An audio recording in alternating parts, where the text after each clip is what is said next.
What up, though, people? It's your boy, Detroit Kool-Aid, and I'm rocking out with Mr. Everything, Jeff Iafrate. What up, though? Hey, look, man, we know that the Pistons season hasn't gotten off to the start that we've wanted it to. You know, 3-8. What are they? 3-8 now? Yep. Yeah, it's not what we would want, but hey, look, let's get that drum roll going. We'll get into it. Shout out to Detroit News, Rob Beard, the legend. Hey, yo, what's good, brother? Hey, and he said he may jump on for a few minutes today. But look, we got Mr. Jeff Iafrate here, and we have some trends that we're going to be talking about today. I have 3 of them that I hate, 3 of them that I love, and we're also going to get into our biggest need as well. But before Jeff gets on to the Morning Woodward show, I wanted to be able to ask him about a couple of these trends. He's going to kick it off with us. One of the trends that we love, the pairing of Cade Cunningham and Jaden Ivey. You know, I've heard people talk about maybe they need to be split up to be able to get the best out of Ivey and Cade.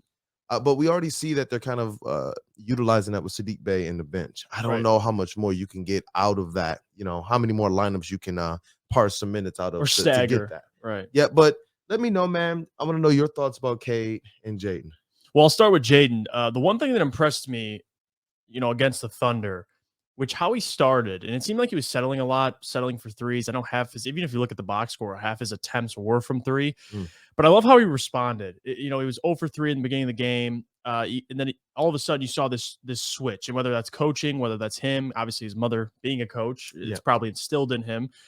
But he went back to what he does best, and that's attacking the basket. I know down the stretch he took a couple threes as well. But overall, I loved how Ivey, at the beginning, it looked like, and it was trending in the way of that's probably going to be, or it was going to be, his worst game so far as a pro. I thought he was going to struggle.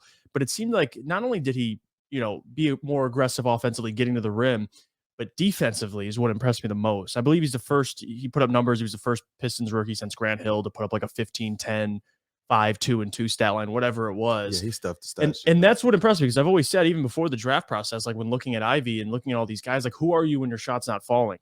And one thing I always mention with Ivey is he has a chance to be a very, very good defender, because we talked about, what are you asked to do at the collegiate level? He wasn't really asked to defend like that. And now Troy Weaver challenging him to be a better defender. I just loved what I saw out of him, man. Even on a bad shooting night, he was able to lock down and play his best defense, get a couple steals along the way and a couple blocks. So for his size, that's what impressed me the most with Jaden Ivey. And that kind of, concerns me less, because when guys are missing shots, they kind of seem tuned out, especially for a rookie. And he just kept going, man. Stayed in the game mentally and stayed locked in. And that's what really impressed me. And for Cade, the one thing with Cade, and I'll just disregard the Oklahoma City Thunder game, because he also struggled a little bit in that game, played decent. But overall, the last games before that, last stretch of games, what I've loved out about him is he's just taken his own initiative. Like, hey, I'm going to get mine. I'm not going to wait for my teammates. And then I'm going to get you guys involved. Like that mentality that Cade's developing, that's going to be the difference between a guy who's, a 20, 22-point scorer and someone who can really make an all-star game eventually in their career. And I think Cade, we know he's a superstar, but that switch mentally he made this season, because last season you saw do it at times, but this season it seemed like he was kind of just strolling along, trying to get everybody else going, which again, you love that about Cade. He's not selfish, but at the same time, I can appreciate the fact that he said, you know what? I ain't waiting for y'all. I'm going to get mine, and then I'm going to get you guys involved in the process. So those are the two things I've loved out of each of those players. And for them to gel, and I'm not going to say they're 100% gelled, but they're gelling quicker than I thought, Brandon. Like, really, I think a lot of people look at it and they want to stagger their minutes, which I get it. But like you said, they're doing it with Saddiq Bey currently. I don't mind them guys on the floor together. They do a good job taking turns. And I do think the chemistry is paid off for how much time they spend together, whether it's in practice, working out, even out of basketball, just hanging out. You could see the rapport those guys have. So the camaraderie, absolutely. So I love how they've gelled so far. And really, we're only through 11 games. Only through 11 games. So you got a lot of games left for those guys to gel. So it's exciting time for Pistons fans, man. It is. And you know what? I had a final take here on Cade Cunningham, and I also have a take on Ivey that I'm gonna get to as it relates to what I think helped with his kind of his resurgence in that last game. But my final take was on Cade Cunningham. I'm going to just say it now. I had, with lack of depth and team clearly looking for someone to take over, Cade, run the show. The team, its equilibrium is when you are in attack mode. I've said it. We've said it. Ashton has said it. Cannon has said it. Your brother. Others in your camp have said it, and I know that you know it. Coach Casey has said it. Man, just take over. Your teammates do too. That was the most impressive thing is that when his shot attempts went up, and we saw those 4 games in a row when he was up to 20 field goal attempts. Yeah. And we just saw him kind of, like you said, flip that switch and go into a different mode. He stated it was his teammates that kind of pushed him. And I love that, by the way. That's what I love. Like, they know, Yeah. you know what? Now, this guy is special. He is next level. We talked about it all summer. We think that someone's missing something. People question if he can reach that 20, 7 and 6 or whatever. Man, he's there. He's there. This is all-star Cade. That's what we're seeing right now. He needs to play like that. I get trying to figure things out, but I think when he plays in attack mode, it opens up stuff for everybody else. And what I'll say about Cade and Ivey, as it relates to first what happened in the game, why I think he kind of bounced back. And it's a specific player that we've talked about before that I think is influencing him and helping him, as well as, his mom, his background, his pedigree, and the team. But with Cade and Ivey, well, I'll just get to that player now. Hamidou Diallo. If you look at his last maybe 2 or 3 games, maybe before that, because I was going to put it into an article, but I said, you know what, let me get these trends out. About 5 games ago, 6 games ago, I started seeing Hamidou Diallo, though he wasn't making the points, I saw him being scrappy all over the court. The things that we stated, look, if you can't get your 3-point shot going and you're having a hard time finish at the rim, Hamidou Diallo needs to go out there and be absolute bananas on both ends of the court, just causing, wreaking havoc, especially on the defensive end. And what I've seen him do is continue to try and get to the basket on offense. Dwayne Casey talked about in his last press conference. It was something I was going to ask about, and then it was either Johnny Kane or James Edwards. They asked it, and he said, what we're doing to utilize Hamidou Diallo, which he had a good game last game, was getting him in the corner slots. What that means is when they swing the ball, not all the way to the corner 3, but kind of to that diagonal spot. Yeah. It allows him, they said, they give him the ability to just go. Penetrate. Just instantly go. If you see daylight, they said go. That's something we've been saying Jaden Ivey can do, and we see flashes of it. But Hamidou Diallo, somebody who knows if I don't perform, I'm out of here. He's putting a little bit of pressure. We're not saying that he's anything near it's going to take anyone's spot. But he, in the game that he had, hitting those gaps, showing Jaden Ivey what is possible out there, because, he's a rookie. Cade even said he has some troubles feeling things out his first year. I believe that is playing into what Jaden Ivey did when he got into that second half. In case he talked a little bit about that.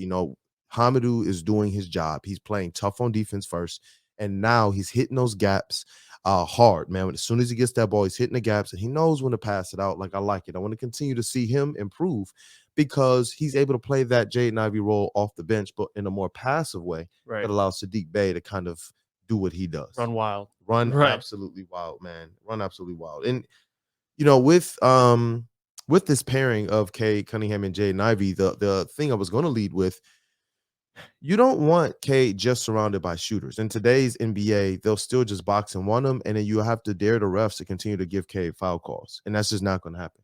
So you need other dynamic playmakers and scorers, and Jaden Ivey is both of those on the court at the same time. You also need somebody who can absolutely strap up, who can absolutely get out there and beat energy in a bottle, because Jaden Ivey has shown the knack to turn defense to offense quickly. Cade Cunningham, though he's methodical, moves at his own pace, is shown to turn defense to offense quickly. And with there being really no I appreciate Killian's game, his last game against the Thunder. I thought it was a step in the right direction, but sheesh. We got some things to talk about with him. But I love that Cade and Jaden pairing. I know we got maybe a minute or two here of your time. I want to get into a trend that was of a concern. We talked about Killian. We saw what he did in preseason. Dwayne Casey talked about this as well. He said it's like we hit the regular season and a switch. Just a switch was flipped. We got to figure this thing out. What's your takeaway on Killian Hayes so far through the first about 10% of the season? Well, I mean, I've gotten a chance, and so have you, to cover Killian through his first 3 years. And the one thing that concerns me, and it's not that he was ever a great shooter. Again, this is a guy who shot low 30s from 3 in his career. But this year to be whatever it is, 3 for 18, I believe it is. I don't know if that's still the number. I think it's a little off. But still, to be in a historically bad area, like for a guy who, again, for Killian Hayes, to be your backup point guard, a lot of people had expectations of him being your 6th, 7th man. which I can't believe people were saying 6th, like he was going to come off the bench and give you 14, 15 points. But again, I digress. Let's just say he was your 7th, 8th man. He is not even that. I mean, he is, and again, a lot of that, in my opinion, has to do with the fact that you don't have Burks or Bagley off the bench, because again, that bench is not very good. You're playing with limited spacing. It's a weird fit. But at times, even when he plays with the starters, he struggles. And that's really my concern as well with Killian. I believe it's mentally. That's really my theory on it. It's something mentally for Killian. I think it's pressure he's putting on himself.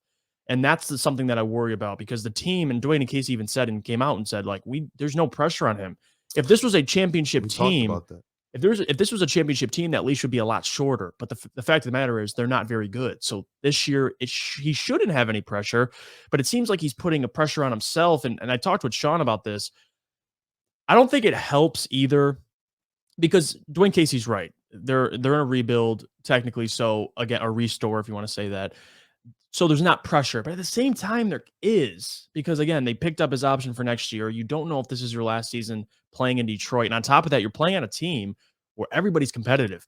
Everybody's fighting for minutes. Yeah. And on top of that, Killian's are kind of out there like, listen, I got to put up or shut up. And that's not the case, but that I can see why he'd feel that way. With a draft exactly. And crazy cap space right ahead of you. Mm-hmm. In the last 2 drafts, you pick back-to-back guards. Like, it's the writing's on the wall at this point. So for Killian, it's about just maximizing your role.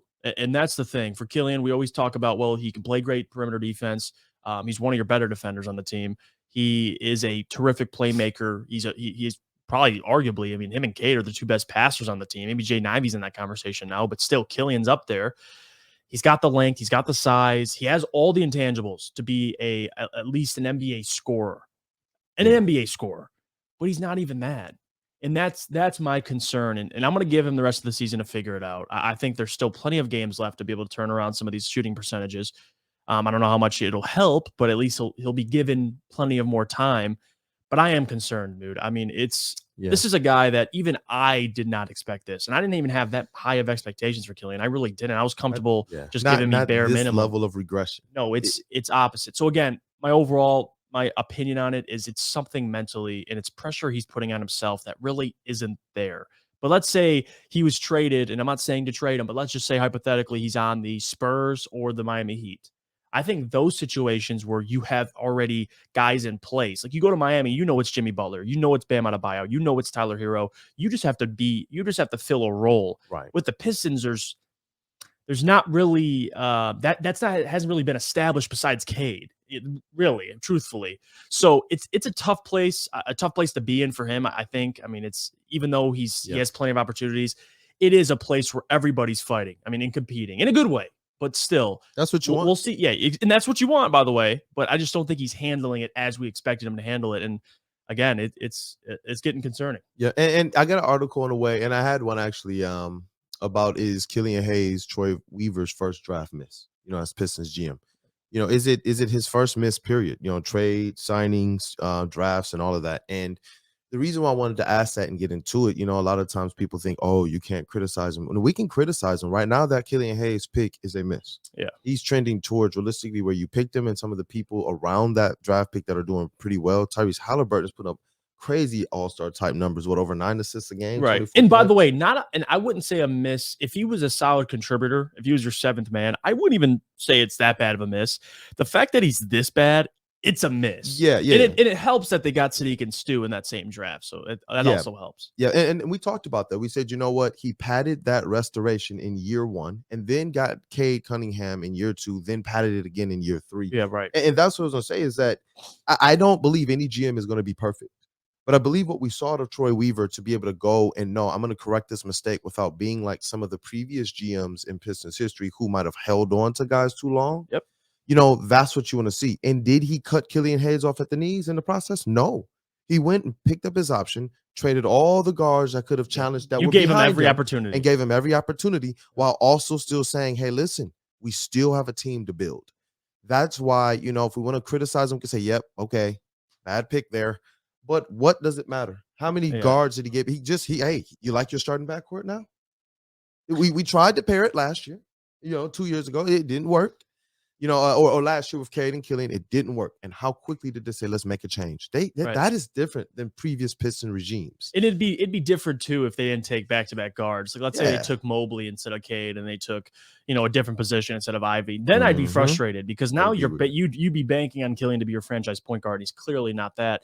Troy Weaver he quickly corrected that mistake, got Cade, got Jaden Ivey, and now he's, at best, we're expecting Killian to be your 7th man. That's it. Yep.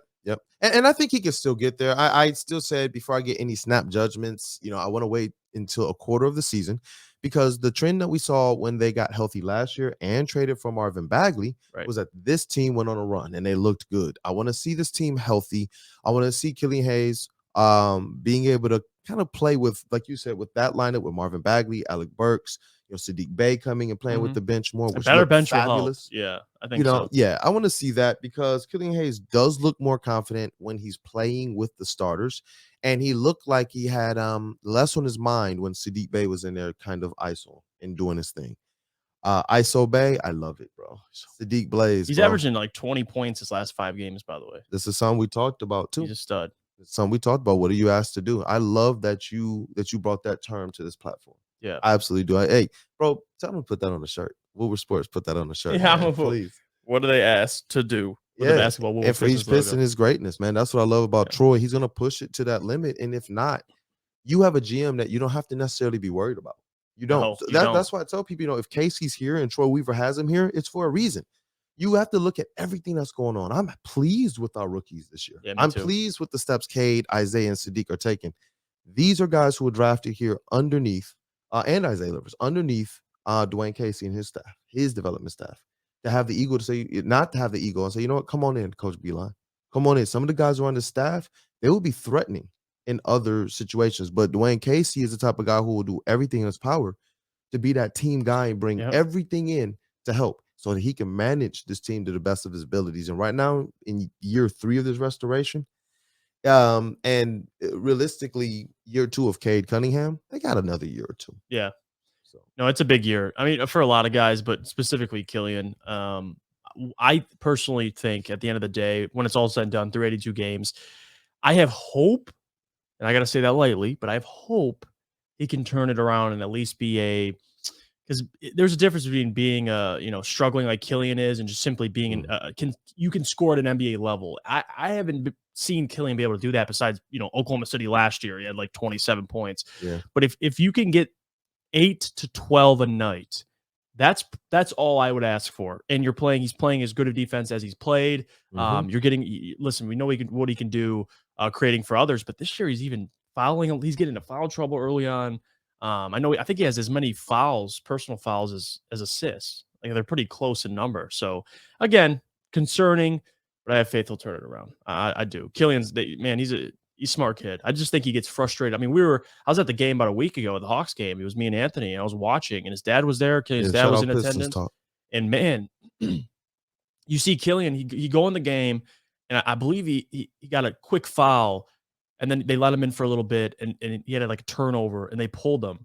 And I could see him coming to the bench and his dad watching him from a couple rows behind him. And Killian just looks like he gets on the bench, man. He grabs the towel. He's just sitting there. He's just like frustrated. And I just feel for him. Like, I really do, because that's frustrating when he knows he can play better, but he's not putting it together. So I'm hoping the young man can turn it around, because he's a stud, man. He just can't put it all together. He just can't put it all together. Really. You can't. And I go back to, I think it's mentally. So I'm praying for him if it is, because you get your mental right. Always get your mental right, and the other things will come along. So yeah, this regression clearly is not skill. We know he has a skill. Yeah, it's something upstairs, man. It really is. But I gotta get in that morning show. I appreciate y'all. Hey, by the way, if you're watching right now and you made it to this point, subscribe. Hit that subscribe button. Hit the like button. Show some love. If you're listening on podcast, I love you. Woodward Pistons loves you. And I'll see you guys next week. All right. Dope. All right, Brody. Again, miss everything, Jeff Iafrate. Bro, look, he's running around here doing everything. Look, his Pope Mobile is just pulled up to get him. But yeah, look, let me read off these numbers real quick for Killian Hayes. Through 11 games right now, it's 2.9 points, 1.9 rebounds, 3.2 assists, and not pretty per game. It's not looking good for him. And that's why I said, you know what, this is a regression that is not of a skill set. In previous years alone, Killian from his first year to his second year went from 35% field goal percent to 38%. He had stretches last year where he was over 40% and shooting pretty good from three as well. When you get into the advanced metrics of it all, his true shooting had been 42% his first year, then 46% his next year. What we're seeing right now this year with his true shooting, which balances the types of shots that he's taking, and gives us a more accurate look at his field goal percentage. This year, 25%, man. 25%. That's taken into effect his 20% field goal percentage and his 16.7% 3-point and his free throw percentage. It's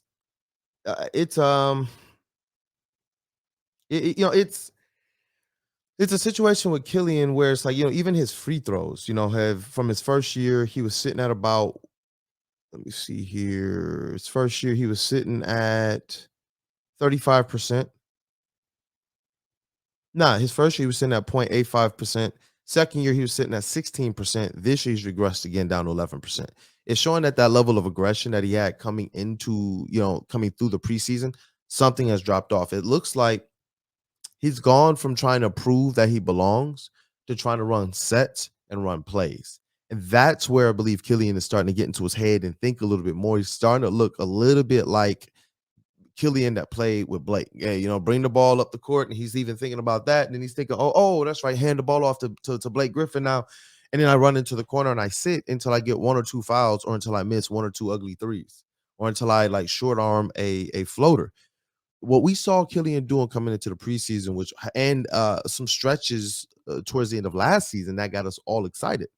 His regular season stretch last year, his preseason stretch this year, the preseason stretch Dwayne Casey was talking about. He doesn't know where it went. He was playing aggressively. In preseason, he had, I believe, the same amount of field goal attempts as Cade Cunningham through some of those games. He was one of the top 3 or 4 in field goal attempts.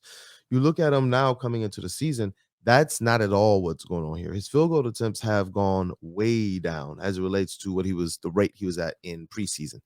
And at that, to make even more light of it, the concern is, why isn't he? Is it because there's no green light for him anymore? In the preseason, it looked like he was just going out there hooping. Looked like a guy at the rec. Looked like a guy at the park. He was going out there, those guys who come in and they dribbling hard, blah, blah, blah, dribbling between their legs, pointing people all over the place. Hey, set my pick. And coming off and like, no, I'm taking these first 2-3 shots. That's the Killian that we saw in preseason. A couple times he came in and tried to be Mr. Playmaker first. And I think what we're seeing here now is that Killian might be more combo guard than anything. Sometimes you got to go in and you got to set up your offense by what you do being in attack mode. Man, people got to believe that you're actually going to be a threat on offense. Otherwise, they're going to just sag, haze, show, and recover, and then take the pass down the other way and score. And that's what we're seeing out of Killian. Get more decided about your actions. The same thing that we stated with Cade Cunningham. Now, Cade has a lot more natural ability than Killian Hayes. And obviously the measurables are even more on his side. But Killian, you are 6'5", bro. 6'5". Let's see the weight here. 200 pounds, 6'5". You got to do something with that. You got the good measurables. You have the skills. It's not like he's going out there and getting ripped. People are not able to rip him. I know that the pick and roll game is something that will help, and having another shooter out there in Alec Burks will help. I do believe he needs another playmaker to play with him, and that's where Hamidou Diallo, and you see what he's been doing over the last few games, has helped. So Killian had a solid game last game. I'm not gonna, however, it was 5 points, 4 rebounds. But he played solid. His defense looked like it was back as well. That was something that was a little bit alarming, is that in years past with Killian Hayes, the one thing we knew he was going to be was more Pat Beverly-esque, is that even if his offense is not hitting, this guy was going to be a menace on defense. But that's not what we saw. We saw Killian kind of go out there, and when his head started to hang a little low, his defense started to suffer as well. Started to get a little bit more reachy, started to get a little bit more grabby, and it says it's not going to bode well for him. Let me pull up the stats here from that game against the Thunder. That happened Monday. Tonight they are playing the Boston Celtics at 7:30 in the Garden. But let's pull up these stats here just so we can get through this aspect of the concern with Killian Hayes, but hopefully he can continue on in this trend. He didn't take too many shots. He was 2 of 5, so he wasn't really looking for his. 1 or 2 free throws, 4 assists, 5 points, only 2 turnovers. He was a negative 11 in the game, but with the runs and ebbs and flows that was going on, a lot of that happened in the first half. In the second half, Killian Hayes was a instrumental part of the team coming back. The bench played a good role, solid role when Saddiq Bey kind of subbed in to play with them in achieving that comeback. They really dominated that other bench. And realistically, if Saddiq Bey is going to play like that, that's what you want Killian Hayes to do. You just want him to also be able to find his own groove in the games where Saddiq Bey might not have it going like that. So, just to put that in perspective, we talked about Hamidou Diallo earlier. He was 4 of 6 from the field, 3 of 4 from free throws. These are the type of games that you want to be able to see Killian Hayes have off the bench. 11 points, 1 steal. He had 8 rebounds. Let's see here. Only a couple turnovers and a couple personal fouls, and he was playing aggressive all game. Hami is somebody that has really been impressing me. I didn't put him here in my trends because I knew we were going to at least bring him up in this conversation. So, yeah, it's a step in the right direction for Killian, but again, it's one game against Oklahoma City Thunder, a team that he generally does very well against, historically averaging about 14 points, like 13.8 before this previous game, and about 7 assists per game for Killian Hayes against them, and about 4 rebounds, shooting about 50-60% against them.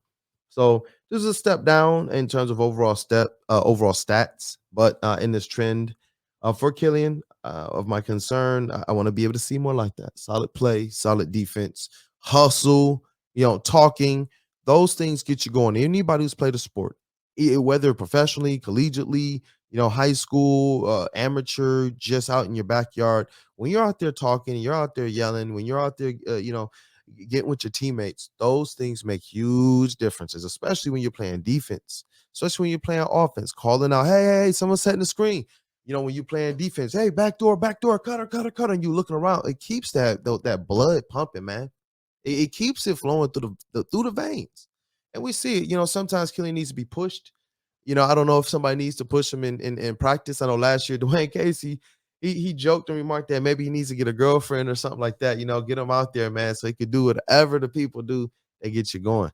But, hey, Killian, let's get back to it, bro. Flip that switch. Take the lead. You see what these guys are doing. You're coming off of the bench. It is your show to run. But let's get back to this trends that I love. I want to talk about Isaiah Stewart. Hey, look, I wrote an article talking about the fact that Isaiah Stewart is proving the doubters wrong. And doubter number 1, I guess I can call myself out. I stated I wanted to see Stewart really go in here and show that he could be that stretch kind of front court player. I wanted to see him go out there and earn it and take it. Coming into the season, I didn't necessarily see how he could do it as a starter, like he could actually go out there and prove that he could hold this thing down from a starter position. I didn't quite know. But seeing what he's doing this year, you got to understand, I know that the stats don't completely jump off the page for Stu, but seeing what he's doing this year has been remarkable. Understanding that he's the only experienced big man on the roster right now who's been able to get minutes. I know Nerlens Noel played a few little games here and there, but Isaiah Stewart has with Jalen Duren being more or less a rookie, he's held it down. He's been the one that's kind of known where everything is going to come from. Jalen Duren has looked a little deer in the headlights, so he has a lot of natural ability on defense and on offense. But as it relates to knowing the NBA game and knowing how to play NBA defense, you can tell he is a little lost in that regard. And it puts a lot more pressure on Isaiah Stewart, especially when our guards have been kind of as bad as they've been kind of defending the perimeter while they're learning how to do these switching defenses, new defensive scheme and such. But Isaiah Stewart, he has really impressed me right now. He is just about averaging that double-double. This is what we talked about to come into the season. Right now, he's at 12.5 points per game and 9.9 rebounds per game to go with 1.2 assists per game. Those are all up over his career averages of 8.4, 7.9, and 1 assist per game. The most impressive thing that I saw is, at the last game, I was sitting next to a couple scouts from the Knicks and one from the Atlanta Hawks. They remarked at the fact that Isaiah Stewart was doing everything on both ends of the court. Whether he's scoring, whether it's showing up in a stat sheet, he was doing what you want to see out of anybody who steps into a Detroit Pistons uniform and steps out on that court to represent the city, the fans, the organization, the businesses, the communities, and all of that. He was out there doing everything. Just absolutely. I saw one play where Stu on offense set a mean screen, absolutely wiped somebody out. And this is another one of the things I'm going to talk about. We're going to get to because he was struggling with that earlier. But a mean screen for Cade that opened him, got him wide open, and for the mid range at the elbow, swish. Right after that, you see him sprint down the court and play defense successfully. He takes a switch when they do a pick and roll from the big to the guard, guards the guard, defends the guard, and gets the rebound on that play and passes it up ahead to get the fast break. These are the things that you see Stu doing, even when he's not getting the rebound on those plays. Like, so if he didn't get the rebound on the play, he still successfully defended. He still was the reason why that was a miss, and the team was able to go back down. And so on both ends of the court, Stu is doing all of this because who else is going to? People keep saying, I've seen this, they're getting dominated in the paint. Why y'all talking about Stu and things like that? The reason why we talk about Stu is because who's his front court mate? It's Bojan Bogdanovic. And as hard as he tries, I love Bojan on offense, on defense, bro. It's leaving a lot to be desired. Stu has no defensive mate back there. We talk about how good Ben Wallace was, and then think about how much better he looked and how much better Rasheed Wallace looked when they were playing together. And throw into that a Tayshaun Prince, who was like Jeremy Grant on defense times 2. That makes a huge difference. And we talked about that. We talk about team defense. We talk about team effort here. We talk about we win by committee. We do this thing as a team. We can't really come down on Isaiah Stewart. I believe if you get a few of these other bigs in there, you see Isaiah Stewart being able to roam just a little bit more. He's impressing me with how well he's shooting the ball. I would have thought that when his numbers settled in about a quarter of the way in, that if he was showing to be proficient in it, that the 3-point shooting, I want to see it get up. It's up a little bit more from 18% earlier in the season where it was at. Now he's up to 27.5%. I'm gonna pull up his recent numbers because as he's dropped his attempts, it's gotten better. But his shooting overall, I've liked it. He hasn't missed very many shots, in the paint. And I've liked the times that he has decided to go on ahead and pull that 16-footer, something that I said I want to be able to see him do in the articles. He has the ability to put the ball on the floor, dive in, and pull up. I want to see him do that a little bit more if the defense is just going to stand back and watch him shoot.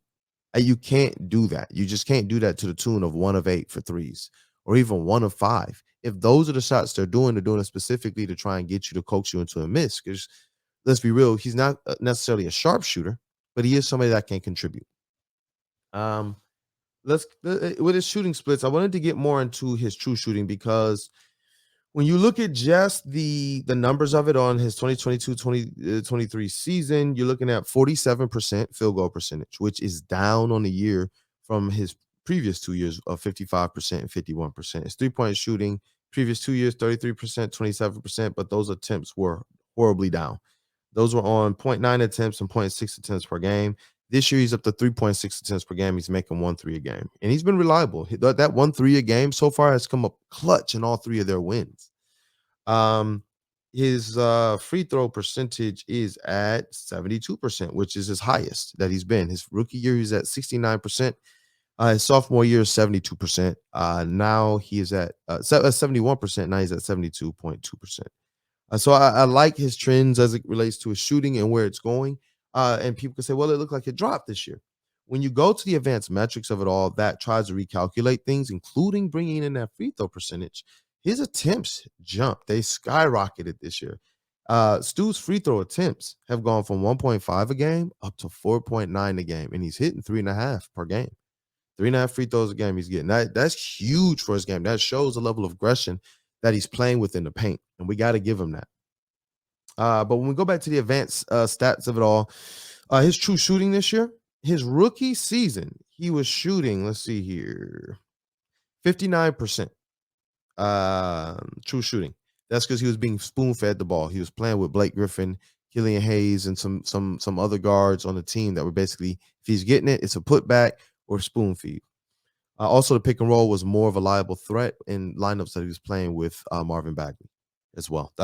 Those are the sets when you see Stu and Duran, Stu and Bagley together, where I think you're gonna see more of the manimal come out of them too. But this last year it was 55% true shooting, so it dropped about 40. This year, what do you guys think it is? What do you think his true shooting is? I'm gonna wait a little bit.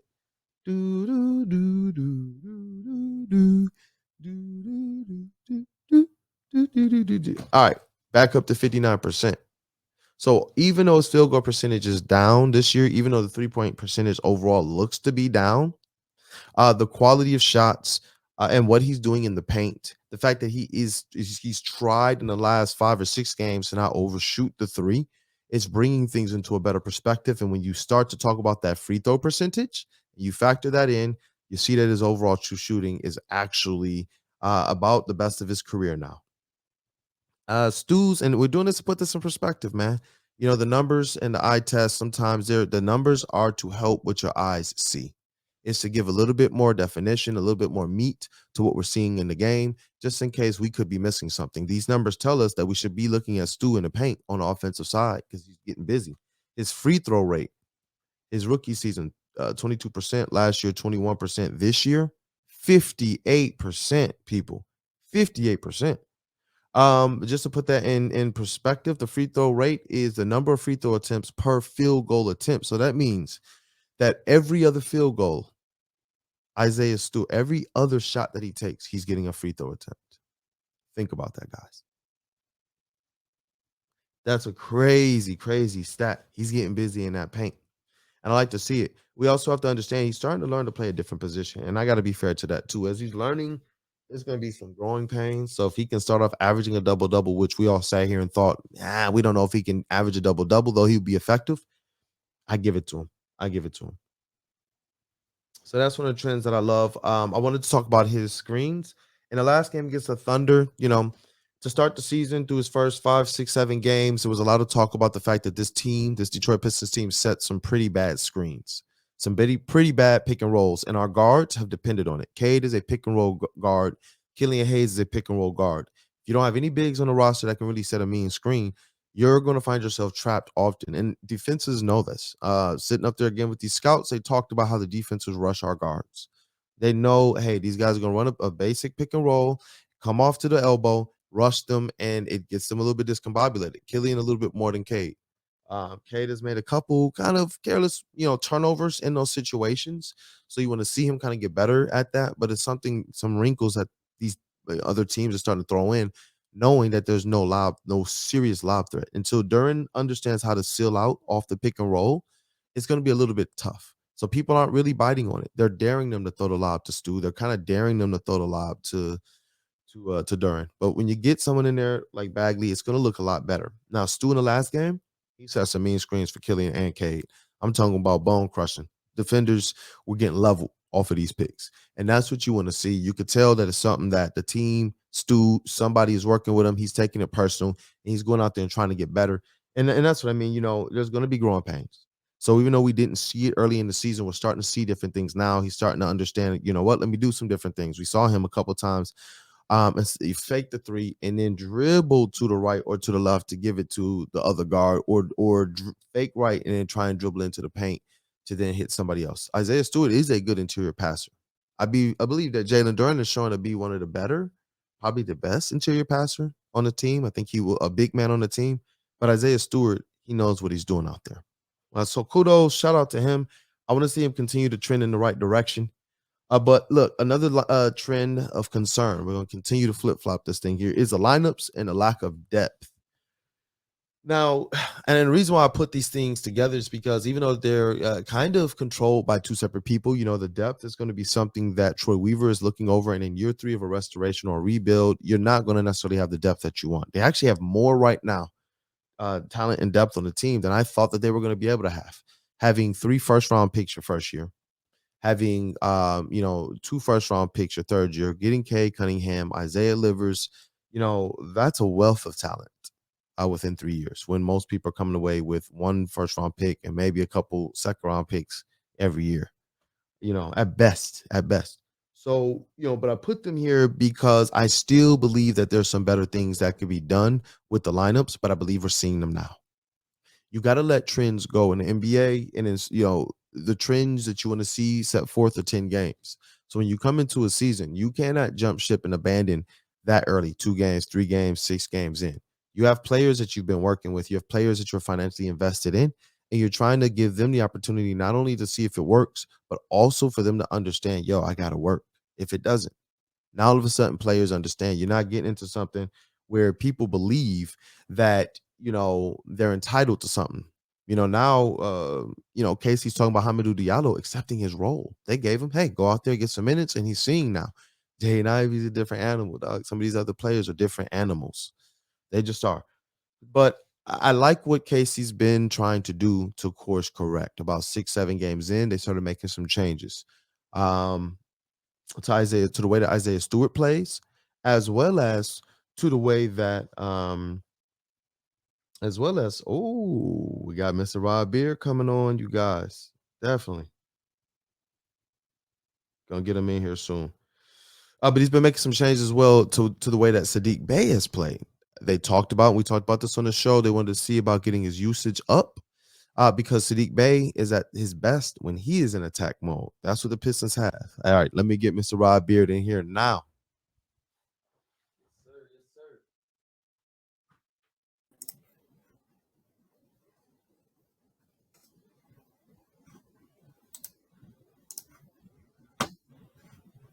What is good, brother? What is good with you? Chilling, man. Chilling. I'm on here talking. I had Jeff on for a little bit this morning. We were talking about trends, 3 trends that we love, 3 trends that concern us so far through the first, I don't know what you want to call it, 10 to 12% of the season. I wanted to wait till about a quarter of the season before I did any judgment calls on anybody, including Killian Hayes. But there are some trends that we like, some trends that we dislike. We talked about the pairing already of Cade, Cunningham, and Jaden Ivey, and why I like that, why I think that pairing needs to continue to stay together. It gives Cade another dynamic kind of playmaker on the team. In his same lineup. I believe that just having him surrounded by a bunch of shooters, especially with not heavy pick and roll presence on the team, they'll just stick to their man and play man-to-man defense, and then Cade has to dare the refs to call foul every play. That's just not going to happen. It's not going to happen. So I like having another guy out there who can be dynamic in the lineup with him rather than separating him and putting him more at the bench. And then we also talked about Killian Hayes as one of our concerns. But we kind of liked what we saw in the Oklahoma City Thunder game. So this is just getting you caught up. So you're free to talk about any of those things. And I just got done talking about Isaiah Stewart as one of the trends that I love. Just about averaging that double-double. He heard us, man. He said, Kool-Aid, shut up. Look, I got the article out. I said he's proving his doubters wrong. He's looking good, and he's doing it with really not a lot of help down there. Some of our best big men have had great help in the paint. And it's made them look even better. Isaiah Stewart right now with the team kind of injured. He's down there doing everything. Free throw rate is 58%, Rod. That means he's taking a free throw attempt every other field goal attempt. That's crazy. He's been. Hold on. Who did you say you were talking with earlier? What'd you say? Who did you say you were talking with earlier? What about Isaiah Stewart? No, in the beginning. Oh, Jeff. I'm not familiar with his work. Who is this guy? I haven't seen him in months. Look, you might know him by his Pope Mobile. He's a guy that kind of in media around here that he kind of has a flair for an entrance and an exit. On his way out of the studio. I heard a little honk. He came and picked him up, had a little coffee going for him and everything. I was like, oh my gosh, how do I get that treatment? You might have heard of him. I've maybe before. I got to look him up and see if he's on Google somewhere. He's everywhere on Google, probably. Oh man, I love it though. But yeah, he's absolutely loving Cade and Jaden as individual players and that pairing. But yeah, I was just getting into lineups and lack of depth. I will circle back around to that to give you an opportunity if you wanted to talk on either Jaden, Ivey, and Cade, Isaiah Stewart as trends that I love, or Killian Hayes as a trend that is a little bit concerning. No, I think the all of those things are good pieces. The Stewart one is just that was one that we said, will there be a guy who can get to a double-double? That was the one that we all kind of hemmed and hawed on, because it was the points might be there, but then the rebounds might not. Well, the rebounds could be there, but the points might not, because you got to see how everything else shakes out with the guards and Saddiq, and whether there's going to be enough left over for him. And what we're seeing is that in that vacuum of big men, that he can do whatever you need. And really, it's give him a 3, give him a few free throws and 2 field goals, and that's your 10 points. It's can he get the 10 rebounds? And I think what people have done is kind of underrated him because of his size, and his strength has always been his tenacity, and he goes after rebounds. He's going to make it happen. He's not a Jalen Duren type of rebounder, but he will get a rebound. He will find his way to a rebound in the minutes that you give him. So now it's going to be interesting with Duren coming back, with Bagley coming back, if there's enough minutes to go around for him to continue in that quest. But it's off to a good start for Stewart. And I just like the way that they're using him, and he's making himself available for Cade, making himself available for Jaden to be able to get those easier shots and putbacks or whatever is needed. You don't have to worry about him offensively. You feel like everything he gives you is a bonus. And when he makes a 3, it's like, that's what this offense is supposed to they've been like. big threes too. Like if he makes just that 1 3, they've been in some big spots against Atlanta, against Orlando, and against the Thunder. Each one of those wins, Stu hit a big 3 in those games. And that's why you want him to at least be able to do what? Hit the open ones. We've seen guys, oh my gosh, we've seen bigs here. We've seen guys who kind of play that role, not have that skill.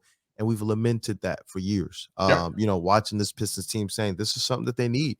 So to see that actually contribute to wins and knowing that this is just the start, it's an encouraging thing. And looking at his numbers, the regular stats don't tell the story. People look at 44%, 27% from 3. When you look at his true shooting, though, it's 59%, I believe. Let me look at the advanced, which factors in everything between 3-point, field goal, and free throws. He's at 59% on his true shooting. That's huge.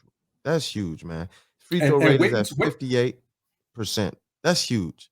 Wait until defenses have to start adjusting to it, and he's a good enough passer where he'll start taking advantage of the big man having to come out, and then you can cut on the inside. It opens up more for those guards on the weak side to be able to do stuff, because that center can't rotate back and do things. So as teams adjust to it and they see that that's the book on him, they send that center out there and they have to guard him.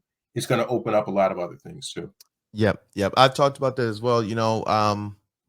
I saw in the OKC game a couple times where he actually put the ball on the floor. There was one off of a rebound. I'm going to try and find this clip.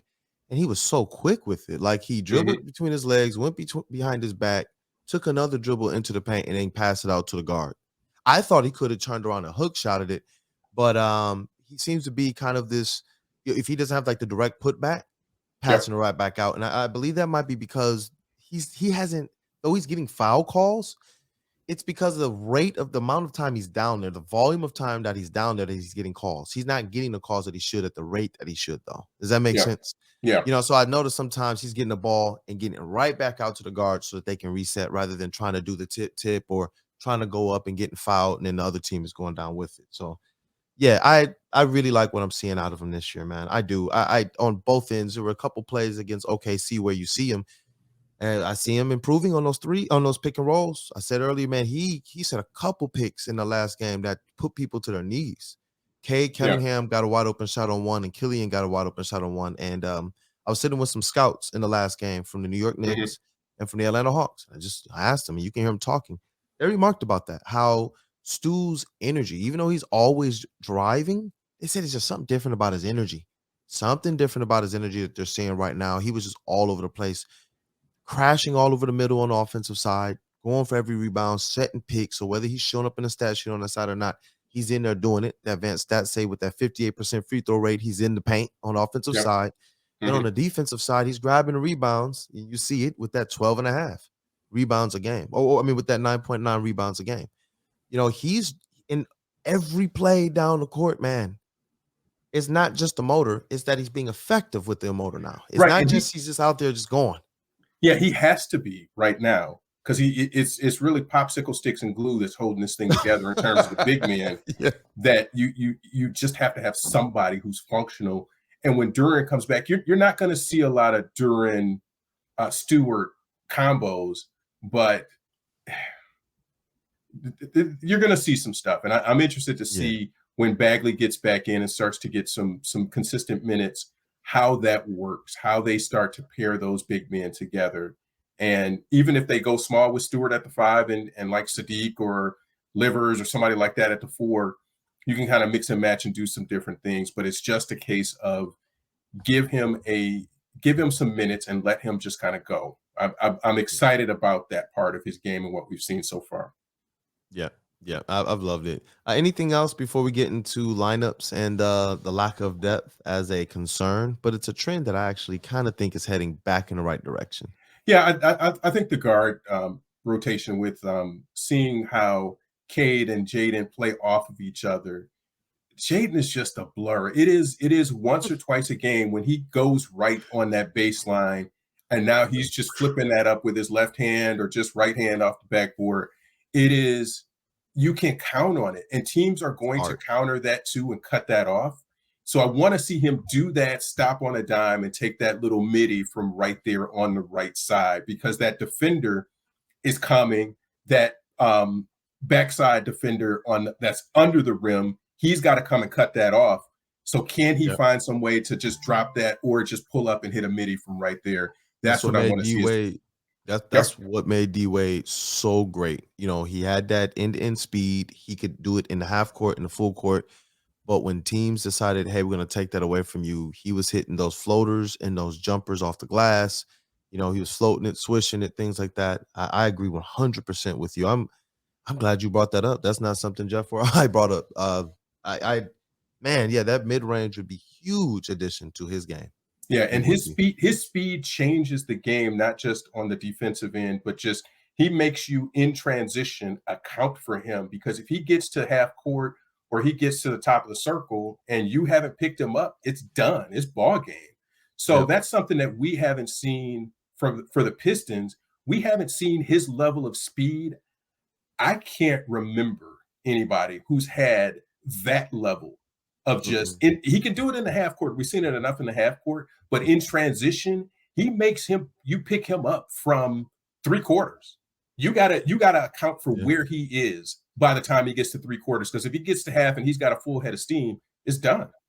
I feel like Lindsey Hunter displays stuff like that. He had some athleticism, obviously was not Cade and Ivey. That's when I'm just thinking about just guys who I remember putting a ball on the court and they were just like, boom, like Lindsey, maybe. Yeah, you know, Zeke, you gotta throw him in there. But he's not dunking on your head. But they're not dunking, like Jaden is. He is dunking on your head. If you give him that sliver, and even when you're back and you got 3 guys back, he's still trying to dunk on your head. And that's how you have to use that speed. And we've seen that with Ja. And I don't like the Ja comparison, but when you see Ja's speed and the control that he has, and he gets to the free throw line on those, and that's where the free points are going to come from, is I want to see Jaden's free throw numbers go up a lot just because he's taking advantage of that. Yeah, I 100% agree with that. I want to see that free throw rate for him get a little higher. That's something we talked about coming into the season. And honestly, I thought for his scoring to be where it was, that he was going to have a higher free throw rate than he's having. Even Cade Cunningham, we thought, hey, if he gets these free throws, then we will see them get to that point. Because we said one of the things I know we got right. We said that Cade was going to look like post All-Star Cade. But the way we pieced it together, we were like, oh, well, he's going to have to get these free throws. He's going to have to get this and get that. Cade was like, nah, I'm just scoring. I'm just scoring. I'm just going to do 20 field goal attempts. I love it, man. I think that helps him too, because is this right? Pistons are second in the league in free throws made and free throws attempted. Wow. 21 free throws per game and 27 attempts, 26.6 attempts. That's number 2 in the league. Wow. And year over year, that's a 21% jump. They're shooting 21% more free throws than last year. Wow. That's a that change in is offensive philosophy. that. And But talent. but I think that's where Ivey comes in, is that he's shooting 3 a game. I want to see him shoot more than that. Mhm. Saddiq is shooting 5, Isaiah's shooting 5, and Cade's only 3.7 free throw attempts a game. He's got So to get better. I want to see Ivey get in that 4 or 5 range, and Cade get in the same kind of 5 range, 5, 6 maybe. Yep. And it's doable. Like, my goodness, strategic talent. And this is what takes Saddiq Bey's game to the next level. You know, I said something, you know, last year as it relates to the level of talent and the level of versatility that I believe Saddiq Bey can bring to the Pistons offense. I believe we're kind of seeing that when they put him into more high usage opportunities, which is the way Casey talked about. Getting Saddiq Bey into attack mode is better for himself and for the Pistons. And I realized they have several players like that. Cade, Ivey, and Saddiq. And I'm going to throw Killian in there. When those guys are given the opportunity to be in attack mode is when they're the best. Now, Killian, I want to see him get out of his own head a little bit, get out of his way. Case even talked about it. Some switch, something is different from preseason to regular season. But yeah, with Jaden Ivey, I want to just give his numbers real quick, his percentages. I know in the year so far, the field goal numbers say he's shooting about 44% on the year. It's about 43.8. 31% from 3. We all stated we wanted to see him shoot above 30% to come into the year. We wanted about 45% field goals. His effective field goal rate, though, is 49.2%, which is really good. You want to see the free throw attempts get up. When you look at the advanced stats, though, for a rookie, this is what I love: 52% true shooting. His usage rate, Rod, 21.8%. They trust him, and he's not really making too many mistakes. Not too many mistakes. You know, there's some rookie mistakes. You just want to see him go and see what happens and just give him reps. See how he responds to it. Show him some film and say, hey, here's what you could have done also. But that speed, he's going to figure it out. And the time that he figures it out and that everything kind of slows down like the Matrix for him, that's when stuff just starts to get the efficiency with all of these guys. Is Cade, you can give him high usage and he's going to be fairly efficient with it. Yes. Saddiq, same thing. Each one of them is going to be fairly efficient. But if you can get kind of not max level, but if you can increase the efficiency by giving them fewer touches and fewer reps and just make them efficient in the touches they get, then you can spread that whole thing around. And that's when you're going to see that drastic increase and that drastic rise in what they're doing. Is because each one of those guys, hey, the couple of touches that I get and the usage that I get, I'm making the most effective and efficient use of this touch, of this time down the court. I'm taking a good shot. I'm setting somebody else up. If it isn't here for me, I'm getting it to somebody else. That's where this growth is going to come from. I love that, man. I'm looking at these. I'm pulling up these stats, Rod. And it's so amazing. We're talking about these players like Cade Cunningham is averaging 21.4 points, 6.5 rebounds, 6.4 assists. On the year for his career, you know, that's 11 games. His career, 75 games. I'm looking at all these box scores. These guys only have like 2 and 3 roles, 1 role per guy, putting up stats that we would have loved to see previous rookies, second and third year guys put up here in Pistons uniform. I'm coming to stats, Cade's stats. I'm like, oh, he only got 2 roles. This veteran player, you know, this all-star type. Troy Weaver, kudos. That's why I said earlier in the show, you guys, he corrected and insulated the Killian Hayes pick. He took Cade. He took two good guards back to back, man. Right after that, and then didn't cut Killian Hayes off at the knees. I said. Still giving him an opportunity to go out there, work, prove yourself. That's brilliant. We've seen previous GMs kind of hold on to one guy and then go and say, okay, so we got our guard that we're going to hold on to for 5 years. Now let's go and draft a big or undersized big. Troy's just like, I need like 5 of these things right now. Right. But with Killian, you want to maintain the cost certainty with him that he's only 5.8 mil this year and like 7.4 next year. Yeah. So you're not going out and trying to get even a league average point guard. You're going to probably pay them about that same amount, somewhere in the 6 to 7 range. So you just let them cook in the oven a little bit more, try to figure it out. There's no pressure to say, to wipe your hands and say, okay, well, we got this one wrong and let's move on. I think there's still something there to try to figure out. And you have time because you have Cade and Jaden. So there's no necessity to say, we got it. Cade or Killian has to figure this out today or else. It's what you said. He insulated the move and said, let him figure it out. We've got some other options, but I don't want to give up on him because there might be something there. Yeah, and I'm just looking at these contracts here of point guards. We're getting down into guys like Tyus Jones, Monte Morris making $14 million a year, $9 million a year. That's it. Gary Payton making Kobe White, $8 million a year for Gary Payton. Kobe White and Dyson Daniels are making $6 million a year. Sheesh. They're making Killian Hayes right now is making $6 million a year. You're right. He's at number 43 in the league. I don't see him getting up above whatever Darius Garland is going to get right now. Obviously, that $7 million is what is his contract years? Is that 4 years for him? 4 years for Darius Garland? $7 million a year. I think it's going to go up next year, maybe. Oh yeah. No, Darius Garland got paid. Yeah, so it's just this year that it's the 7. Next year it goes up. This year is 9. Let me see here. He's making 8.9 this year. And okay, yep. There it is. 7 million last year. Yeah. So yeah, he just got paid. So his 8.9 is still more. And obviously he's an all-star. He has earned that. But all of these guys that are in that same kind of Killian kind of salary stratosphere, you just hold on to that, and you don't have to pay him until you have to pay him, or you have to make a decision about what to do with him, and you're not there yet. So don't push it. You kick the can a little bit longer and figure it out when you get there. Yeah, it should work in the Pistons' favor if Killian Hayes can prove to be at least a solid bench point guard. Jeff said he wants to see him lock down that 7th man role. For the right price, obviously you do it, because I believe he's going to be comfortable here.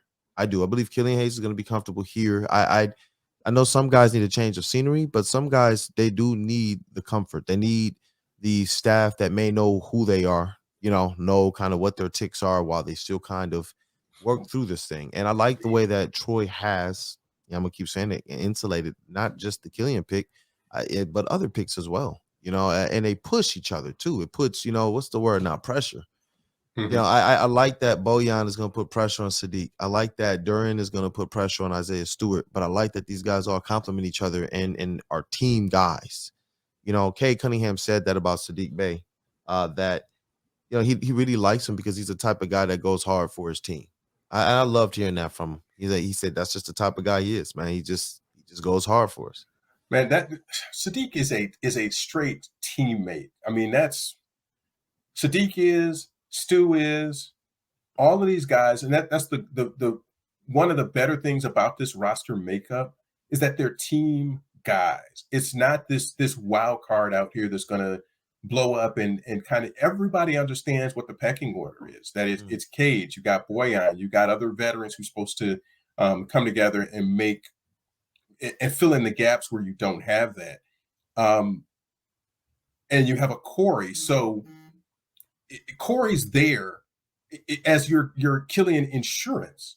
So all of those things are kind of, they play into what they're doing well and how this team is constructed. Yep. And obviously, 3-8. I don't know what start fans wanted. I see a lot of fans out there saying, oh, they're 3-8. They suck. They just say that. I'm like, guys, this is year 3 of the restoration. We talked about this being a year that we hope to see them kind of be a team that can compete for the play-in. But they're about, through 10% of the season, 10, 11% of the season, they have about 10% of the wins that we thought that they would wind up with, about that 30 range.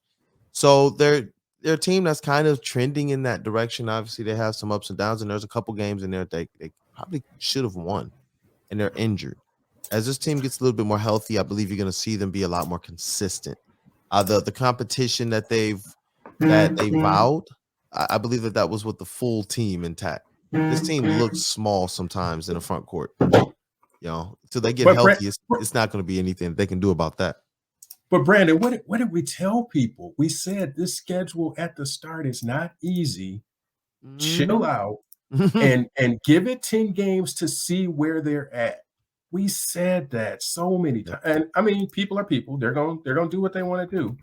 But they love the Pistons. That's why. I mean, they love them too much.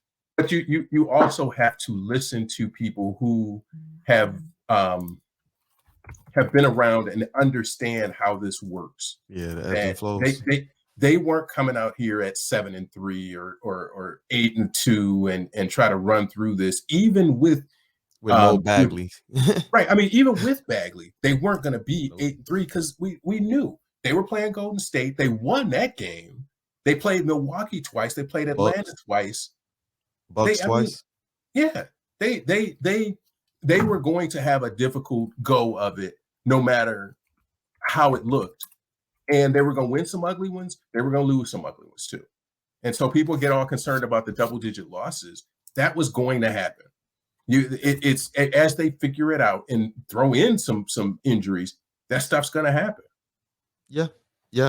So I want to see, like I said, about the quarter of the season is where I believe, or at least for me personally, where I'll be able to at least feel more comfortable making any judgments about any players, about the trends we see. But even then, it gets a little tight. If the whole team is here by that time, sure, it's a little bit more comfortable. But last year, we saw this team post All-Star break look like a completely different team. And we saw Cade Cunningham continue to make critics have to effectively, backwalk on some of their earlier takes. I remember the takes that were coming out after like the first 5 to 10 games for Cade Cunningham.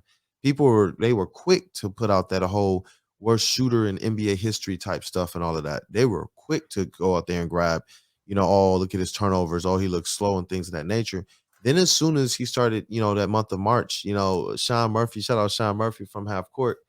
He talks about all the time. That was his Michael Jordan month. It was that month where only he and MJ, Cade Cunningham and MJ put up some crazy stats during that month as rookies.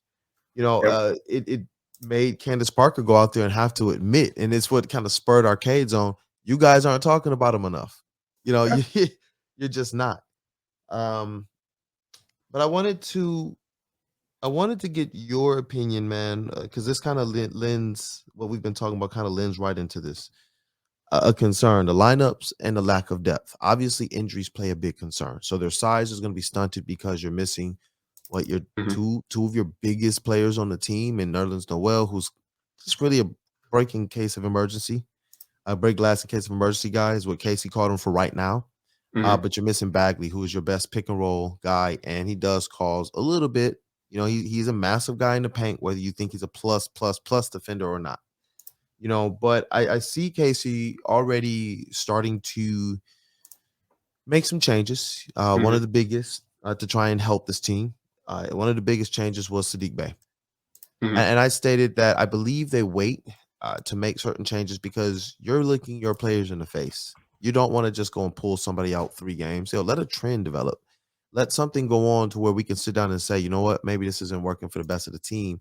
And that the level of entitlement or the level of ignorance or the level of not knowing or the level of maybe not understanding, when you converge with the information and the data after 10 or 11 games, then yes, the changes that you want to be able to implement, just in my opinion, I've been a part of teams and such, those things make more sense rather than just coming in and saying, it's my way. Well, how does that work for your players? So I'm glad that he did listen. I don't know who initiated the conversation. I know that James said that when he asked the question, Casey said that he and Saddiq Bey talked. And that Saddiq said, hey, I think I'll be good with the ball in my hands more. Casey designed that in the OKC game. We saw it work to perfection. So it was a concern, what's going on with these lineups and such, but I really put on the concern list because it's more or less something I hear from fans. I see in comments and things of that nature. What are you seeing from the lineups and the perceived lack of depth on this team that may concern you? And is there a trend in here that actually has you feeling a little bit more comfortable as they go forward? The trend that I like is you can see that it's starting to coagulate. It's coming together. And I said that earlier in the year too, that it's going to take some time. These guys look like they were playing at Lifetime Fitness and they hadn't really gelled and been on the court together.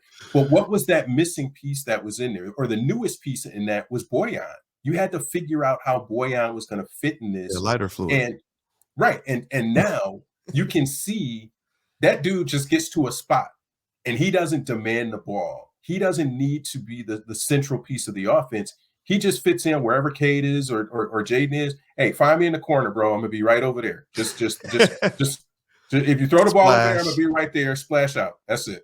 And so that was the thing I wanted to see. And now you see more games. It's starting to come together a little bit more. And just as that coagulates, you're going to see more of Bayes finding his way, Cade's finding his way. Ivey's gonna do what he does, and Stewart just flows with it. He just, whatever y'all need me to do, hey, I'm gonna be down in that painted spot down there. Just, hey, hit me over there, and sometimes I'm gonna pop out and hit a three. But once you start getting this predictability and this reliability of saying, hey, I know Stu is gonna be a double-double. I know what I'm getting from Bogey. I know what I'm getting from Ivey. And as they start to figure it out a little bit more, those Cade numbers are just gonna start to grow because he's the ultimate sort of, hey, just put me in and put some people around me that know what they're doing and they're consistent, and we're going to all make this work. The better they get, the better he's going. Hey, it's still very early, so I don't want to get people excited. But we warned people at the beginning of the year it was going to be a rocky little start. It wasn't going to be very easy. And even now on this road trip, they still get the Celtics. They still get the Knicks, and we've seen the troubles that they've had matching up with the Knicks and athletically what they can do. So it still may not be coming out of the clouds right here, but you know they can play well enough. They've also had trouble with OKC in the past, and now we're seeing what that looks like, that they were able to get over the hump against them. It's not going to be this very quick flip the switch, turn the page, and they're going to be a 500 team. Yeah. It's just going to be a gradual sort of, when the schedule eases up, when they go out west, can they hang with the Lakers? Can they give the Clippers a good run? Those are the types of things that you want to start seeing, is can they go out on the road and start winning some road games against some either mediocre or maybe a team that's a little bit better than them. That's going to be the next step for them. Yeah, and I want to see that. And for me on this season, I'm continuing to push and drive this narrative. This is the Hunger Games season. This is a season where, you know, next year with the money that they're going to have available, with another set of draft picks coming in, and if we know Troy Weaver, it could be 2 first-round draft picks again. I would not be surprised. Again, people, if you wound up with 2 first-round draft picks, I wouldn't, even if it was a low-level one this year. Mm-hmm. I feel like this is the year where he's going to allow trends to go the way that they go so that we know where to spend that money. You know, how do you run a successful team as a GM without being able to know exactly what you have? We've seen other teams and our teams of the past go and say, well, I got this player, so now I can go and sign this other player. Well, what if this player doesn't work out? Like, what if they were depending on Killian Hayes to be further along in his development? I still think he will get somewhere. But what if they were depending on that and they went and made other moves to try and surround him? We've seen Piston teams do that in the past. We've seen that with Rodney Stuckey. And it wasn't a good thing, man. And you got to understand, Killian Hayes was taken 8 spots ahead of where Rodney Stuckey was selected. Stuckey was number 15? Yeah, that's and Killian obviously was number 7. So, you know, this is a situation where I want to see. I believe that Troy Weaver is able to utilize this year, not as a throwaway year. You know, if you're just saying, hey, just go out there and see where you land. No. You push these guys to be good, like you said. You want to see them go out there and compete. They got more than enough talent to do so, but you still make sure that the competition is so high, still friendly, but it's enough to where you know exactly where your holes are. You know exactly who needs to be replaced. You know exactly who you need to start targeting in free agency. You know exactly these are the teams that we can trade with. Since we have this cap space, we can bring in, if we need another guard and put Killian in the Kojo role, that's something that could happen too. If they need to get somebody in here, if Killian can continue to show, just for me personally, the improvements in playmaking and defense, I believe his scoring will come around. He got to give you something, but his playmaking and defense was something that had us excited for a reason in last year and coming into the season. I want to see him get back to that. But yeah, I believe that the trends for the lineups and the lack of depth, they're obviously trending in the right direction. If you had some concern early, I just believe it's because KC was trying to let these things kind of play out. Overall, if you're happy with how our young guys look, except for Killian Hayes, you got to attribute that to somebody in the staff as well. You know what I mean? So that's why I say I believe that he's going to get this thing under control. Might not result in a ton of wins. It was never supposed to this season. So right now they're tracking to be hopefully more competitive, as well as have a good draft pick, have a high cap space in this upcoming free agency, and be a team next year that realistically, if they start, next season, maybe 3-8, it's probably a little bit more alarming or concerning to me next year than it is this year. This year, I'm just looking at it like I'm one of those people in a room looking at the Hunger Games. I'm just looking at these people kind of you will decide your fate, No, but you know what it's like when you go to the store and you give them a 50 or 100 and they hold the bill up to the light and bring the marker out. I love your analogies. It is like that. Is okay. I think Cade is this good. Let's make sure. Yep, he's as good. He's as good. I think Boyan is going to be a good fit here. Let's give him a few games to figure it out. Yeah, we can see pretty early on. We don't even need the marker on this one. We pull it up to the light. You see the authentic stripe down the middle. No, Boyan. Oh, good to go. He's all right. Bill in their hands. They can feel the weight. Then you just hand it to them. They don't even check it with Boyan. Just put it in the cash register. Here's your change. Yeah, it's all right. Yeah, that's all right.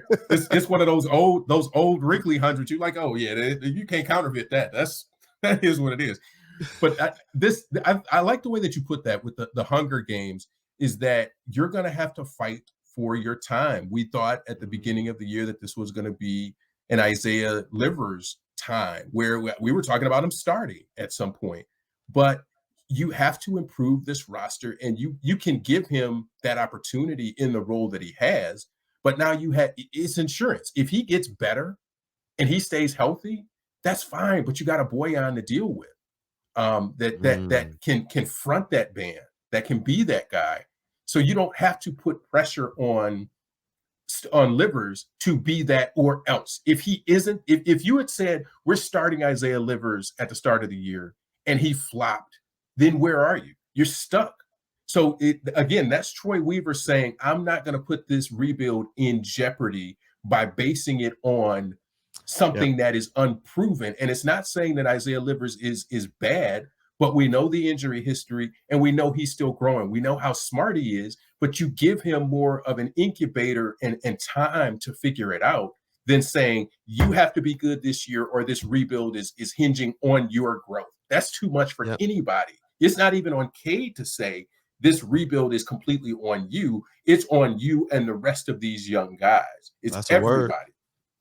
I like that. And it's funny because sometimes we look on the outside into some of these other rebuilds and we say things like, oh man, OKC, why can't we be like them and such? I heard people when we were getting trounced in the first half, when the Pistons were down 15 in the first half, stating, this rebuild is a little bit further along. I'm like, do y'all understand how long OKC has been rebuilding? And the Pistons are just in year 3 of a restoration. They've been trying to shuffle certain decks and they've made good moves, but it's difficult to get to the status that you're trying to get to. It takes proper evaluation and due process. It just does. And I'm glad to see that Troy Weaver actually has said, you know what? With a lack of assets, I'm getting multiple first-round picks in multiple drafts. What? Lottery picks? What? Like, you know what I mean? To up the ante, said, hey, I got multiple first-round picks my first year. This year, I'm getting multiple lottery picks. People told me, they swore up and down he would not get 2 lottery picks in this draft. I said, bro, he said he's only trading Jeremy Grant if he can get a lottery selection. That's what panned out. So I think I like the way that he's pulling it together. One of my biggest needs was going to be to talk about talent. And I said, I'm still waiting to see the full team together. Last season, we saw them when they traded for Marvin Bagley and got healthy. And obviously they had 2 more NBA guys, sure NBA guys, and Killian Hayes, Kelly Olynyk and Jeremy Grant on that roster. They look like a pretty good team, a really competitive, about 500 team. That's what they look like. And so, you know, my biggest need, and I'll ask you yours next, talent, but it's still to be evaluated in terms of what talent is necessary as the year goes on. And so I'm glad that conversation kind of led into it. Is there a biggest area of need that you see? I think it's just it's the depth and the consistency in the bench, because it's Hami's up one game, then he's a little down. Killian's up one game, then he's a little down. You might see a little Corey Joseph, and then it's kind of, you don't know what. And so many times last year we got used to Rodney Magruder coming in and giving them that spark. I want to see more of a consistent, we know what this bench looks like. And Casey has kind of adjusted to that by saying, you know what, I'm spreading the minutes for Cade and Jaden, so one of them is on the court for most of the time. So you don't have that drop off. And if you have Killian and Hami, or Killian and Corey, that you have such a drop, and that's where those big runs come from. They're making sure that they've got one talented guard out there for most of the time. You're going to have these kind of bridge periods where you need to have both of them rest for a few minutes, but they're trying to cut that time down and spread those guys out. And that part I do like. But I think from the bench standpoint, you want to see some identity there. But again, you haven't been able to see that because you haven't had Bagley. You put Bagley out there, and now you get a little bit of a different look. Somebody's going to the bench if Bagley's going to start. So that's going to be one key thing to figure out. Yep. Hey, look, man, we covered a lot here. You have any final takes?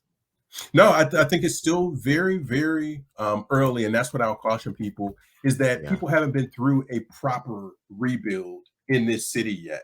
We've seen the Tigers try to do it. We've seen the Lions perpetually try to do it, and it's failed. And people can point to those things and say, if that's what a rebuild looks like, then no thanks for me. And that's the court that I was in, is I don't want to rebuild, because rebuilds, if they're not done properly, take forever. And you're just in this treadmill of mediocrity of just trying to figure out what you're going to do. And if you don't do a rebuild well enough, you're in a treadmill of being bad. You're in an OKC type of, we're still rebuilding, we got all these draft picks, but if you don't draft properly and you don't get healthy guys, where's Chet right now for them?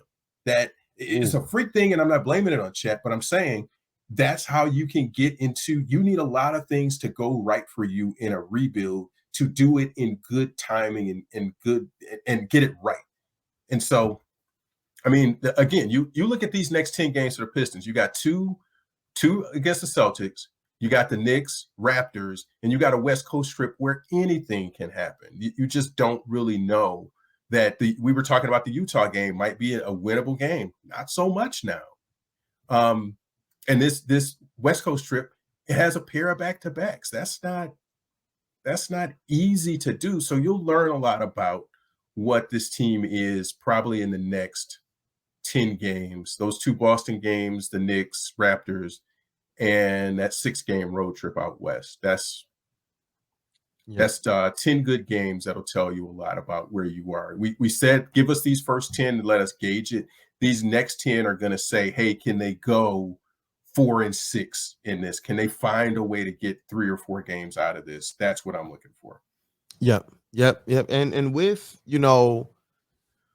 with what you were saying in your final take, with the depth and the talent and such, I want to see this team do more than just kind of reach some equilibrium of like, oh, we're 5th seed every time. And that's what I meant when I referenced, okay, see, they never really seem to build to actually be a contender. What I see them doing right now is more closely resembling that. And Philly, with their whole process, like that it seemed like it just took forever. And that's why I continue to champion Troy Weaver, because before Troy Weaver and before seeing his way, I was just like you, Rod. I didn't want to see a rebuild. I said, if this team has some pieces and they can kind of spend the money the right way, make some strategic low-level draft picks, sure. going ahead and make this thing work, going ahead and continue to kick this thing down the road, because I don't know if I can take, 5 to 7 years of trying to get this thing right, before this team actually can be competitive. But what we're seeing right now, I believe, is something where by year 5, they're going to be a team that is definitely cashing in on what we believe they're going to be in like year 3, year 4, what they're showing. I don't believe this is a team where we're still going to be wondering, oh, is this draft pick going to pan out? Like, we waited for Stanley Johnson. We waited for Brandon Knight. We waited and even tried to coax Andre Drummond, and we can continue to call out different draft picks upon different draft picks upon different draft picks. I loved how hard, people like Jason Maxill tried and went and gave it their all. But you know what I mean? Like, these things, they just kind of were what they were. It's like we're not in that era of being rebuilt like that anymore. That just took forever and we're holding on to certain people. Now it's like, you got guys who are coming in and he's drafting your starters now. Your surefire starters, whether he has the number 1 pick, number 5 pick or not. He's drafting guys that are right now in your starting lineup. That's at your family dinner, it's like, who made this? The macaroni and cheese. Wait, let me see. Who made that? Did Auntie make that? Nah, I'm good on that. And that's how we were about the rebuild.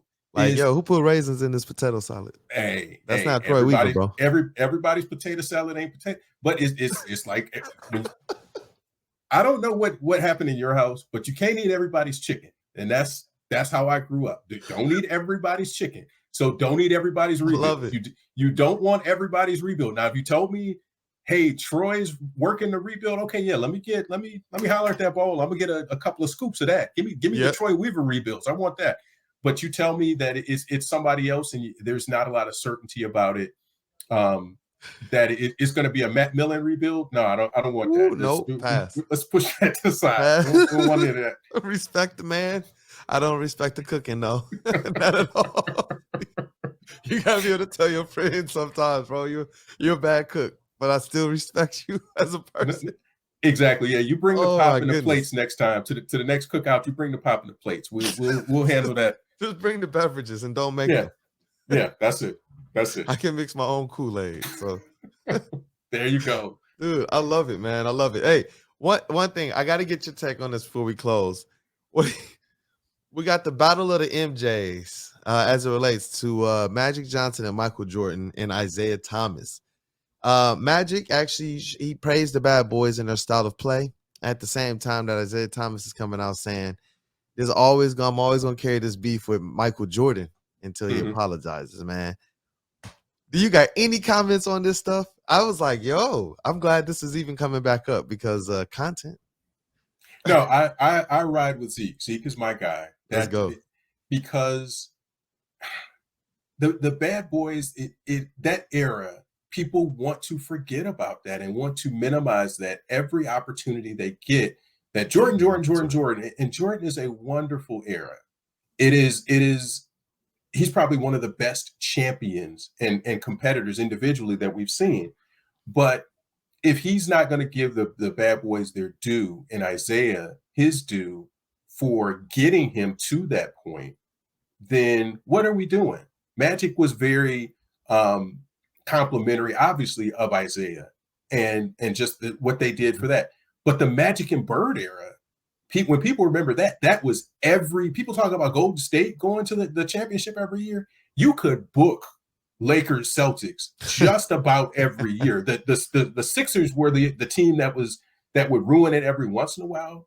But you could book the Lakers going to the finals just about every doggone year in the West. That's just how it was. And so the Bulls turned out to be the same sort of thing. But how did they get there? You have to go through something to get to that point. And I think that's the part of NBA history that kind of gets overwritten and overlooked, that people just want to say it went straight from MJ or straight from Magic and Bird straight to MJ, and it didn't. It's an important bridge that the Pistons played in that you have to look at what they did and that they beat both eras of teams, that nobody else did that. There wasn't anybody who beat the Celtics like they did, who beat the Lakers like they did, and who beat the MJ Bulls like they did. And it was the early part of that. But that's an important layer of NBA history when you talk about those two golden eras, is somebody had to beat both levels of them. Yeah, and I love the battery that they had then, their GM and their head coach. Mhm. It goodness, like how invaluable. When I look at this Pistons team right now, I don't know. I am a little bit more bullish on Dwayne Casey as a coach. I don't know what his long-term future is here. But I like, for at least where they are in this restoration and in this rebuild, I love what Troy Weaver and Dwayne Casey have brought to the table. I don't believe Mhm. we'd be able to sit here and talk as glowingly about Isaiah Stewart, Saddiq Bey, Jalen Duren and Jaden Ivey, and especially Cade Cunningham without some aspect of Dwayne Casey. And these players have talked about it. Cade Cunningham is on record this year and last year speaking to the level of development Coach Casey has on these players, and not just these players, but stars across the league. So even if you're going to rebuild a team and you don't think that maybe Casey is the guy long term when they need to be in a different competitive mode or spirit or whatever, I still think that that's to be seen. I think that he's coached some really competitive teams, save LeBron James, who kind of kept them from being able to get to that pinnacle. And as soon as LeBron James is gone and you bring another star into Toronto, bada bing, bada boom, it works out. But, for me personally, I like the battery of Casey. I like the battery of Troy Weaver as GM and coach right now, because he has shown, at even here now with 3 years, with two, well, yeah, 2 years and some change, that he is doing a good job with these young players. He's doing a good job with getting these guys, developed, for lack of a better term. And let me say this, because all the Vegas odds come out every couple of weeks with who's the next coach to be fired, and it's like Casey's number 1 or number 2 on that list. Look, if you're betting on that in Vegas, just send me the money. I mean, seriously, it's not going. Please only post that today, dog. Please. The only way that Casey is going anywhere is if he chooses to resign. He's not getting fired. The people just don't.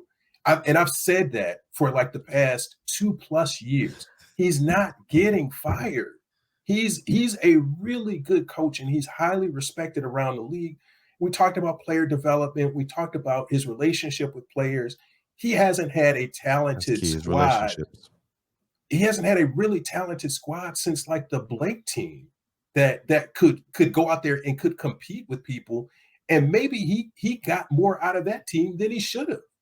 That maybe that's his coaching chops, that he got that much with that Blake, and that all NBA Blake, because that team was flawed in so many ways, but that was the last real kind of shot that they had. Maybe he pulled more out of them than most other coaches would have been able to. So yeah, hey, if you're betting on that, just PayPal me or not PayPal, Cash App me the money, and we can I'll place the bet for you, because he's not going anywhere. That's not. And I think the wording on the thing is next coach to be fired. He's not getting fired. He has buy-in from Tom Gores, from Troy Weaver, from everybody he needs to. So it's just not going to happen. Give that one up. No, and I talked about this earlier in the show with Jeff. When you have a leader like Dwayne Casey who doesn't care about toes being stepped on or people who can do what he can do, like he brought Coach Beeline, a former legendary college coach here. Not just that, he was just a head coach in the NBA, guys. You know what I'm saying? He brought him into the fold. He's brought other development type players in, or type staff into the fold, other assistant coaches into the fold. Troy Weaver, same thing. They've brought, guys with names in this industry as up and comers into the fold. That to me is the sign of a good leader, man. They're not afraid. They know what they're here for. If they're not, they're not threatened. You know what? Let me augment this staff to make sure we can get the best for our guys. And that's what you want to see here. That's what, especially so early in still, we're just starting year 3 of a restoration. This is what you actually want to see. Yep. You hit it. I think this is it. Thank you, Rod. Man, I appreciate you being on. Brought a lot of takes. As always, I love the analogies. It's brilliant each time. I'm sure it helps. It helps. It makes it easier for me to understand. So I know that the people are understanding that much more. But any last words for I wrap up? No, man. Just Just have a good weekend. And You too, bro. these next 10 games, we'll see something. And they won't go 0-10. I'll tell you that. They won't go 0-10. But if it's not 7-3, then it's not time to abandon ship either. Yeah, I saw some people say they were going to be 0-10, 0-11, 1-10 after the first. They're 3-8. There's a couple games they probably should have got. So let's see where it goes from here. They've had a tough schedule. I want to see the competitiveness pick up as their roster is getting healthier. So yep. Let me get that drum roll going. My name is Detroit Kool-Aid. For Jeff Iafrate, Mr. Everything, and for the legend here, Detroit News, Rod Beard. Hey, yo. Hope you guys have a good week. Hey, let me know what your biggest concerns are. Let me know the trends that you love so far, and let me know what your final take is over these first kind of 10, 11